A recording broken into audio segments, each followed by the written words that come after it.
El Senado eliminó la posibilidad de que nos pidan un año por adelantado, modificó la actualización de 4 meses a 6 meses y por un índice oficial obligatorio, que es por el salario básicamente, y mantener el plazo del contrato de alquiler en 3 años.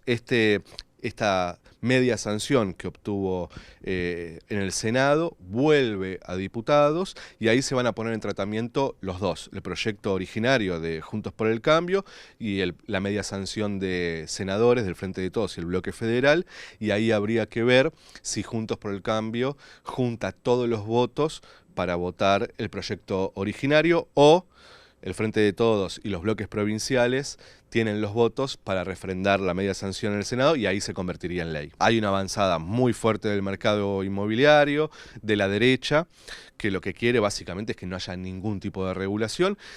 Y lo de ayer funcionó, diría yo, como un mecanismo de defensa frente a esa avanzada. Hoy hay una concentración mucho más fuerte de las viviendas, por lo tanto es mucho más fácil para ellos organizar una quita de las viviendas del mercado y después el golpe de precios, ¿no? Que todos los que estamos bajo la ley de alquileres actual sabemos que lo que estamos pagando es mucho más bajo que la oferta del mercado. Bueno, esa oferta del mercado responde a eso, un golpe de precios muy fuerte que, como decía antes, la única forma de paliar esa situación es con contratos largos y, por supuesto, con un Estado actuando de forma mucho más eficaz. Esta ley, que está vigente desde el 2020, en un país que tiene 3 millones de contratos de alquiler, solo se registraron en AFIP 140.000.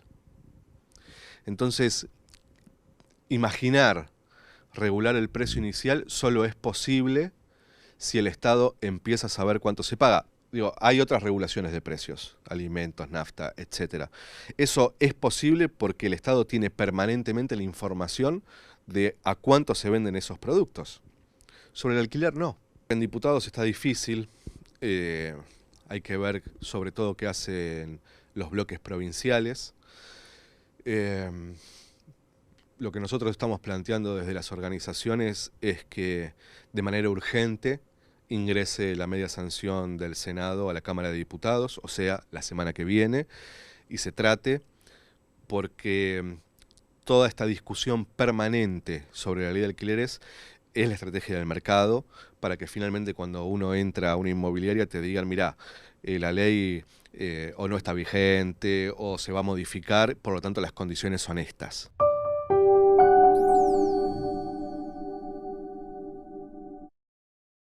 Felicitaciones a los ganadores y muchas gracias a las investigadoras y investigadores, a las autoridades. Claramente esta tiene una perspectiva de género, es decir, reivindicar el papel de las mujeres en la ciencia. Nos parece que también es muy importante. Hoy en día tenemos más investigadoras que investigadores, pero todavía no tenemos en los lugares directivos, en los lugares preponderantes, todavía siguen siendo mayoría los hombres. Es muy importante incluir la perspectiva de género en las investigaciones. Yo empecé a trabajar con las vicuñas, como conté, a los 23 años, hace ya más de 3 décadas, y resulta que en aquel momento las vicuñas estaban en peligro de extinción. Y me di cuenta claramente que a una especie no se salva solo con la biología, que para que una especie se salve hay que empezar a hablar con la gente que vive en el territorio con esa especie, con la gente que la usa, que la ve todos los días. En general, el receptor de los proyectos o programas, digamos, de popularización de la ciencia, digamos, el imaginario de ese receptor en general es un niño urbano curioso, ¿no? Un chico que le gusta hacer experimentos, que anda con libros de ciencia, que mira en la tele los planetas. Y en realidad estos chicos no son niños urbanos. Y trabajamos haciendo experimentos en escuelas de Adobe y pensando científicamente, y los chicos aportan muchos saberes que a veces son como muy interesantes porque tienen que ver con la salud del ambiente y tienen que ver con una tierra más sana. Nosotros empezamos cuando realmente había una necesidad social de saber qué hacer, ¿no? La gente necesitaba saber si se ponía el barbijo, si no se ponía el barbijo, cómo preparaba el alcohol, qué es lo que tenía que hacer, si confiaba o no en las vacunas. Y yo creo que la comunicación de la ciencia tiene que también acercarse a las necesidades que tiene la gente. Y ahora este reconocimiento está súper bueno porque nos podemos integrar también a la comunidad de comunicadores de la ciencia.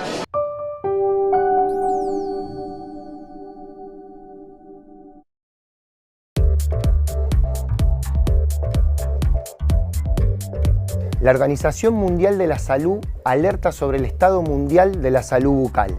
La salud bucal es fundamental para una vida saludable y plena. Y en todo el mundo es un tema de preocupación creciente. A pesar de los grandes esfuerzos para educar a la población sobre la importancia de la higiene dental, las estadísticas demuestran que no se toma en serio. Según la Organización Mundial de la Salud, entre un 70 y un 80% de los chicos en edad escolar tienen caries en todo el mundo. Y según un relevamiento que hicieron el año pasado, casi la mitad de la población mundial, un 45%, padecen de enfermedad bucodental. ¿Cuáles son los factores que producen esto? La falta de educación y concientización. Las personas no entienden la importancia de una buena higiene en la boca. La dieta, la mala alimentación y los malos hábitos alimenticios son factores que también contribuyen. Por ejemplo, el exceso de azúcar, además de la falta de calcio y de nutrientes en los alimentos, afectan la salud de los dientes y las encías. A esto se suma la brecha económica en la atención dental. El informe asegura que 3 de cada 4 personas afectadas viven en países de ingreso bajo y mediano. Y no solo eso, los casos mundiales de enfermedad bucodentales aumentaron unos 1.000 millones durante los últimos 30 años.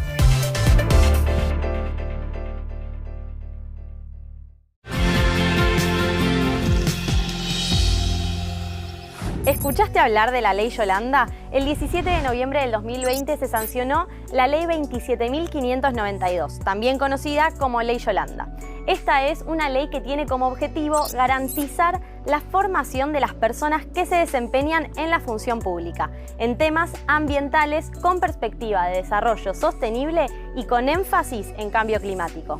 Algunos de los temas que se abordan son el desarrollo sostenible, la economía circular, el cambio climático, la conservación de la biodiversidad y de los ecosistemas, así como también la eficiencia energética y las energías renovables. El nombre es un homenaje a Yolanda Ortiz, que fue la primera secretaria de Recursos Naturales y Ambiente Humano de Argentina y de América Latina en 1973. Además, fue la primera mujer en ejercer un cargo público de gestión ambiental en toda América Latina. Yolanda fue una activa defensora de los derechos de la naturaleza y de las personas durante toda su vida. Trabajó con una mirada holística a lo ambiental, ya que entendía que solo era posible comprender los temas ambientales a partir de la interacción entre sociedad y naturaleza. En ese sentido, proponía transitar del ego ciudadano al eco ciudadano.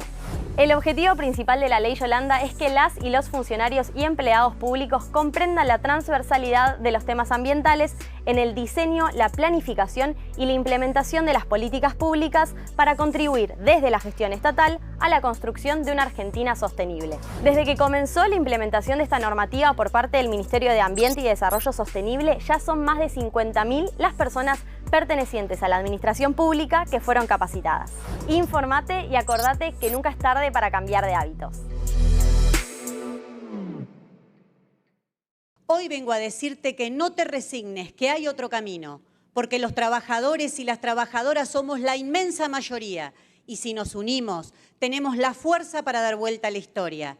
Las mujeres ya demostramos que cuando nos movilizamos somos imparables. Soy especialista en crecimiento económico con y sin dinero. Sé cómo hacer crecer a una economía, sé cómo terminar con la pobreza y, sobre todo, sé cómo exterminar la inflación. Además, mi compañera de fórmula, la doctora Victoria Villarruel, es especialista en temas de seguridad y defensa. Vengo a plantearle a los argentinos y a las argentinas la construcción de un país donde nuestros jubilados, nuestros docentes, nuestros médicos, nuestros científicos y nuestros jóvenes, pero sobre todo nuestras mujeres, tengan un lugar en serio. Vengo a plantearles un modelo de desarrollo que nos permita salir de los problemas históricos de la Argentina para crecer definitivamente como país. Y quiero hacerlo además con federalismo. Hoy festejamos en Santiago del Estero el primer debate presidencial en el norte argentino. Para cambiar se necesitan dos cosas. Primero, coraje. El miedo es el peor enemigo de una gestión. Y por eso yo tengo lo que hay que tener para gestionar el país. Segundo, poder político propio, gobernadores, intendentes, mayorías en el Congreso y el apoyo de ustedes, ciudadanos. Sin eso, una vez más, la Argentina se la comen las mafias. Coraje y fuerza política para hacer lo que nunca se ha hecho en la Argentina. Gracias. Y yo soy el único candidato que nació, vive y trabaja en el interior de la patria. Los demás candidatos son expresión de la República del AMP, que viene siendo beneficiada por los últimos gobiernos nacionales, sin que sea responsabilidad de los habitantes del AMP, sino de la rosca política.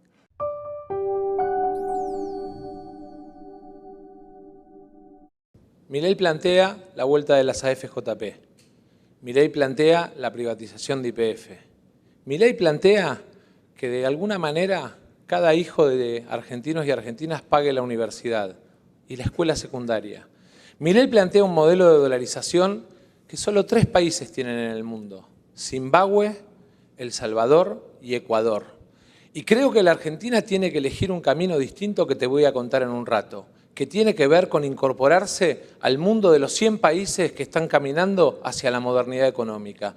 Obviamente con equilibrio fiscal, obviamente con acumulación de reservas, pero no rifando nuestra moneda y poniendo otra bandera en el Banco Central. Ministro Massa, la verdad que usted causa mucha gracia. Viene a hablar de que yo quiero llevar a las jubilaciones a un sistema privado. Cuando usted lo agarró, hoy teníamos una jubilación muchísimo más alta que la que tenemos hoy. Por favor, la de hoy no llega ni a $125. ¿De qué estamos hablando? Me habla del caso YPF. ¿Sabe que las empresas valen por lo que generan de flujo de fondos, de lo que generan de sus inversiones? Hoy vale 11 veces menos que cuando la bestia de Kicillof la nacionalizó. Por otra parte, habla del tema de dolarizar. Mire, le explico. La verdad que usted está utilizando una falacia. Si usted entonces vivía en el año 1813, hubiera elegido por la esclavitud. Y se habla del equilibrio fiscal. ¿Por qué no me cuenta del desastre fiscal que está haciendo con el Plan Platita?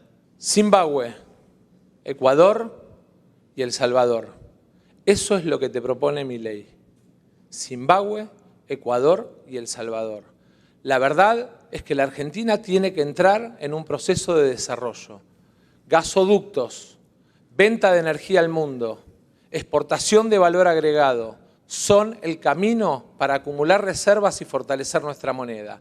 Poner la bandera de otro país en las Malvinas o en el Banco Central, como plantea este señor, es simplemente renunciar a la sangre de nuestros caídos y renunciar a la soberanía para el desarrollo de nuestras empresas. El destino de las pymes está condenado si este señor gobierna la Argentina. De todos los países del mundo, hay muy pocos países que no tienen Banco Central. Si yo les digo cómo se llaman, ustedes ni siquiera saben dónde quedan. Kiribati, Tuvalu y Micronesia. Todos paraísos fiscales. ¿Eso significa que vamos a tener en la Argentina un paraíso fiscal?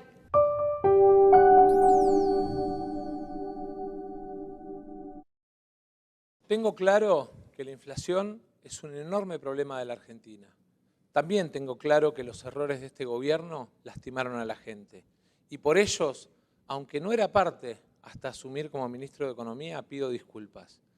Tengo claro además que Argentina tiene una enorme dificultad porque saca más dólares del país de los que trae, porque tiene parte de su economía en negro y porque además tiene problemas en el sistema tributario que limitan el desarrollo. Hoy te quiero contar cómo los vamos a resolver. En primer lugar, vamos a poner en marcha la moneda digital argentina. Así como tus hijos plantean en su economía de plataforma la posibilidad de comerciar con el celular o con la tarjeta, lo vamos a hacer de manera global para toda la Argentina, acompañada de una ley de blanqueo que nos permita que aquellos que tienen dinero en el exterior lo puedan traer y usar libremente sin nuevos impuestos. Ya la pobreza es del 40%. Y le quiero agregar una cosa al señor ministro. No hay soberanía con la bota del FMI sobre nuestras cabezas. Esos datos matan cualquier relato. Hiciste todo mal. Duplicaste los números de la inflación. Duplicaste el número del dólar. Generaste el 40,1% de pobreza. ¿Y ahora nos querés decir que como presidente vas a ser distinto a lo que hiciste ahora? Sergio Massa es el titular de este gobierno kirchnerista, porque tanto Alberto Fernández como Cristina Fernández están desaparecidos. Y lo único que ha hecho Sergio Massa es conseguir que Argentina quede al borde de la hiperinflación. Y por más que lance medidas electoraleras, no va a poder compensar ni por asomo cómo en 2 meses aumentó 30% los alimentos. Estamos al borde de la hiperinflación. ¿Por qué no nos cuenta cómo va a evitar la hiperinflación en lugar de un cuentito de hadas? Quiero contarles que el presupuesto enviado al Congreso tiene la chance del superávit. Si los diputados, en lugar de defender el 4,8 del PBI, que va en beneficios empresarios, se animan a bajarle los beneficios a las empresas que tantas veces hacen lobby. Quiero decirles además que la deuda con el FMI la trajo Macri a la Argentina y fue la deuda más criminal de la historia argentina.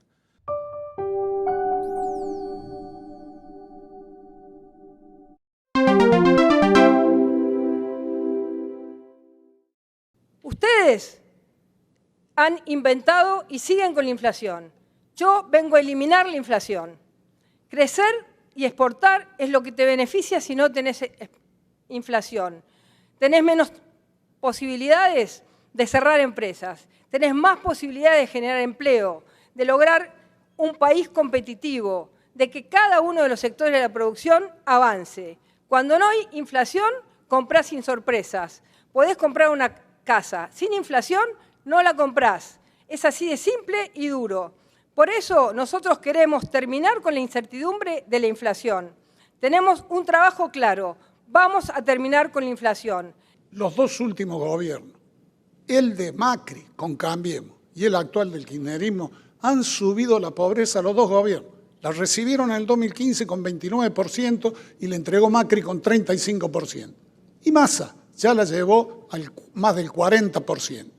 Lo que precisamos, además del plan de estabilización, es que se corrija la asimetría en Argentina. Señora Bullrich, usted dice de que va a bajar la inflación, que tiene plan, pero no esbozó ninguna medida para bajar la inflación. Le voy a decir algo. Argentina tiene un déficit fiscal de más de 14 puntos del PBI y 9 se generan en el Banco Central. El déficit fiscal, cuasi fiscal que genera las LELIQs, ¿sí?, son emisión monetaria futura.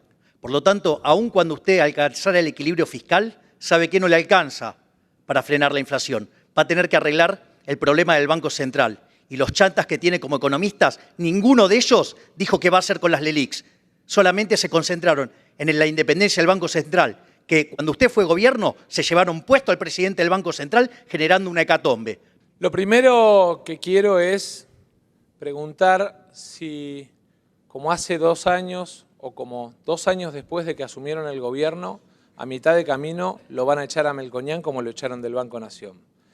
Lo segundo es preguntarle si la decisión del desdoblamiento que están planteando o del bimonetarismo está copiado del modelo de Venezuela o del modelo de Cuba, que son los 2 países que hoy tienen ese sistema. Y después le quiero agradecer a Patricia, porque me permitió una de las satisfacciones más grandes de mi vida. Ella habla de los jubilados, pero me tocó a mí ver la sonrisa de los jubilados cuando tuve que devolver el 13% que ella descontó.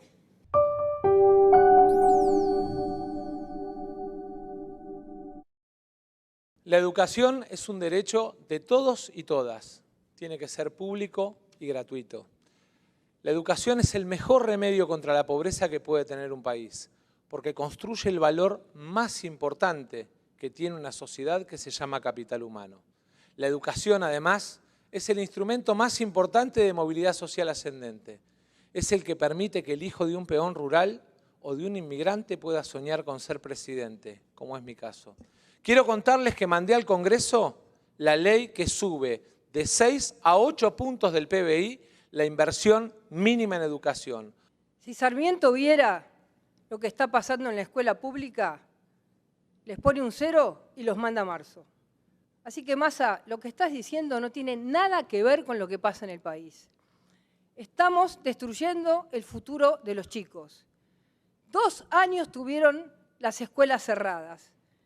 Se terminó la mejor educación del mundo. Hoy vivimos una tragedia educativa. Millones de chicos sin clases. Ustedes aliados a los gremios, siempre, nunca del lado de los chicos. Mamás y papás, conmigo la historia de los paros se termina y el adoctrinamiento se termina de una vez y para siempre. Y en el país lo que precisamos es que la nación deje de superponer funciones con las provincias, que le pase los recursos directamente a las provincias por coparticipación, con todo lo que dicen que van a recaudar más. Esa es la manera de que Argentina tenga una buena educación. En campaña todos vienen y prometen. Sergio Massa, candidato, promete 8% de presupuesto educativo. Pero Sergio Massa, ministro, no puede garantizar el 6% que dice la ley actual.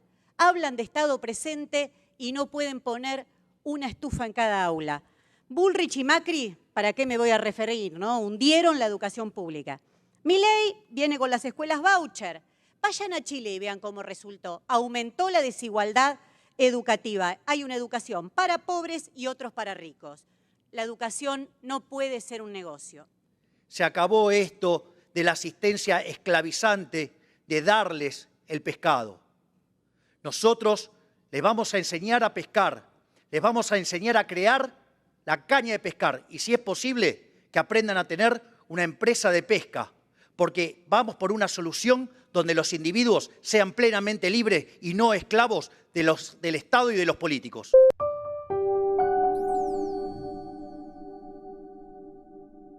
Yo aprendí que la única manera de hacer política en serio es en paz y en convivencia. Y todo lo que sucedió fue una tragedia que nunca más puede suceder en la Argentina. Por eso elegí el camino del Estado de Derecho. Y lo digo de frente, porque todo el día están diciéndome que yo usé la violencia. Yo no la usé, yo fui de una organización juvenil. Y siempre lo dije. Y lo digo aquí frente a millones y millones de argentinos. Por otro lado, decir que esa tragedia tan brutal hoy tiene que ser reconocida, tanto por los muertos de la dictadura como los muertos de las organizaciones armadas, tanto civiles como militares. Los derechos humanos son un patrimonio de todos los argentinos y no pueden ser utilizados por un partido político o un gobierno tentando apropiarse de ellos. Yo fui dirigente estudiantil del Cordobás. Tengo tiros en mi cuerpo en un atentado que sufrí por parte de bandas parapoliciales cuando tenía 20 años y era dirigente estudiantil. Me tuve que ir del país porque me buscaba la dictadura genocida para matar.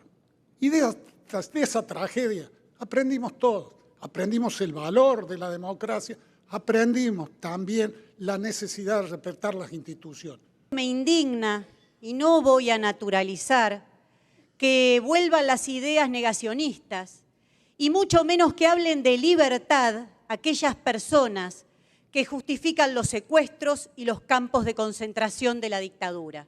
Nuestra lucha nunca fue fácil, nuestra lucha no es ningún curro. Y con la misma fuerza condenamos las desapariciones y asesinatos de los pibes a manos de las fuerzas de seguridad bajo gobiernos constitucionales. Nosotros valoramos la visión de memoria, verdad y justicia. Empecemos por la verdad. No fueron 30.000 los desaparecidos, son 8.753. Por otra parte, estamos absolutamente en contra de una visión tuerta de la historia. Para nosotros, durante los 70 hubo una guerra. Y en esa guerra, las fuerzas del Estado cometieron excesos. Y por tener el monopolio de la violencia, le vale todo el peso de la ley. Pero también los terroristas de Montoneros, los terroristas del ELERP, mataron gente, asesinaron gente, torturaron gente, pusieron bombas, e hicieron un desastre y también cometieron delitos de lesa humanidad. Además, tampoco estamos de acuerdo con los curros de los derechos humanos. Este tema lo incluyó el voto de la gente en la agenda porque había algunas fuerzas políticas que no lo querían incluir, a pesar de que debe ser una política de Estado. Y quiero, en primer lugar, contarles cuál es el desafío que tenemos a 40 años de democracia. Primero, cuidar el legado, memoria, verdad y justicia. Camino que iniciamos con el juicio a las juntas y terminamos con la condena de los represores. Camino que a la Argentina le valió un enorme reconocimiento internacional que permite que los argentinos seamos palabra mayor a nivel internacional en los organismos de derechos humanos.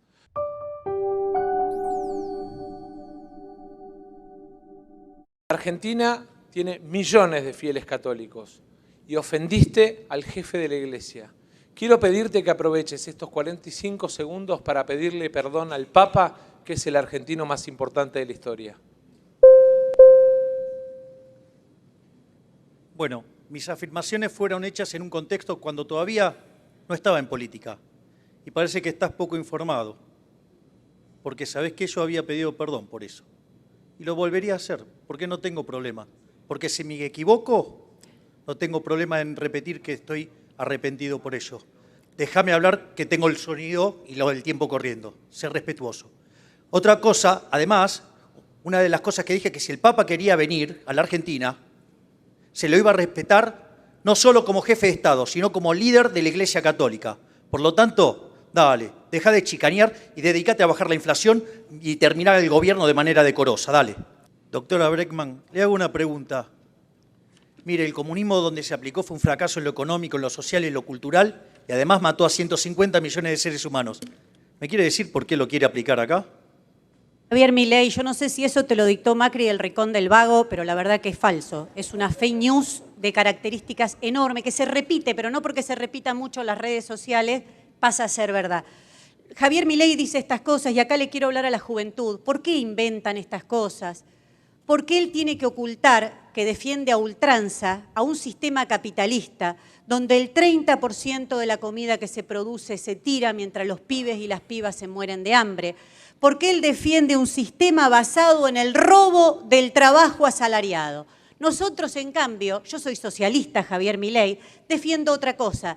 Defiendo que todos los recursos de la economía se puedan planificar en función de las necesidades sociales y no de un puñado de ricos que son los que vos defendés. Quiero preguntarle al candidato Sergio Massa, ¿por qué si él duplicó la inflación y nos puso al borde de la hiperinflación y aumentó la pobreza, siendo ministro hace más de un año, ahora nos dice que va a resolver los problemas? La Argentina heredó un acuerdo criminal con el Fondo Monetario que es inflacionario y que recién hace 4 meses pudimos cambiar. Eso nos permitió bajarte el IVA, bajarte el impuesto a las ganancias, bajar el impuesto a las pymes y sobre todas las cosas, y muy importante para Córdoba, Juan, eliminar las retenciones a las economías regionales.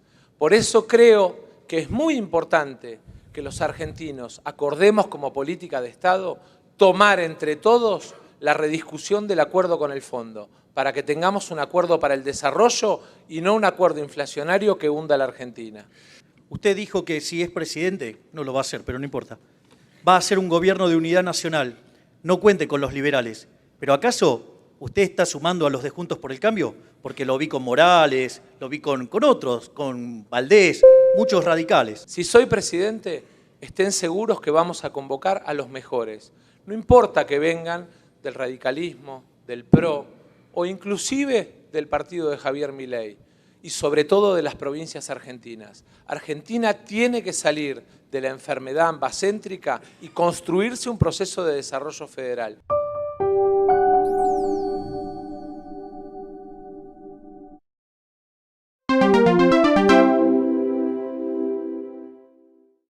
Ustedes han escuchado en el debate aquí cómo se achacan cosas, muchos candidatos desde hace bastante tiempo. Han visto los candidatos de la grieta que ya fracasaron como gobierno. Sergio Massa y Patricia Bullrich, que representan el kirchnerismo y también el fracaso del macrismo. Han escuchado otro candidato que propone cosas que resultan un viaje a lo desconocido, además de las cosas tradicionales que plantea la izquierda. Yo ofrezco mi experiencia de gobierno y por eso les pido que me acompañen con su voto. Este 22 de octubre demostremos que somos muchos, que somos muchas las que no queremos seguir pagando al FMI con el hambre del pueblo. Los que no queremos, las que no queremos que los trabajadores sigan perdiendo, que no queremos que sigan destruyendo el planeta porque no hay planeta B. Las que decimos que no nos digan otra vez más que tenemos que esperar. No te resignes, votá con tus convicciones. Vamos con la izquierda en todo el país, en las calles y en el Congreso. Y una cosa más, son 30.000 y fue un genocidio. Una Argentina distinta es imposible con los mismos de siempre. Sin embargo, quiero decirles algo. Hay esperanza. Un futuro mejor es posible. Pero ese futuro es posible si ese futuro es liberal. Quiero decirte que la Argentina tiene 3 caminos. Uno ya lo conocemos, es la vuelta al pasado. El otro es un salto al vacío en la locura. Y después un camino de producción y trabajo. Quiero invitarte a que construyamos una Argentina donde convoquemos a un gobierno de unidad nacional. Quiero invitarte a que pongamos el trabajo y la distribución del ingreso como valores centrales para la construcción de la Argentina. Y sobre todo quiero pedirte, a la urna no vayas ni con bronca ni con odio, anda con esperanza. Juntos por el Cambio es la única oposición que va a garantizar el cambio de lo que el kirchnerismo arruinó en la Argentina. Yo no doy el brazo a torcer, yo no voy a negociar el cambio nunca. Yo te pido, por favor, acompáñame.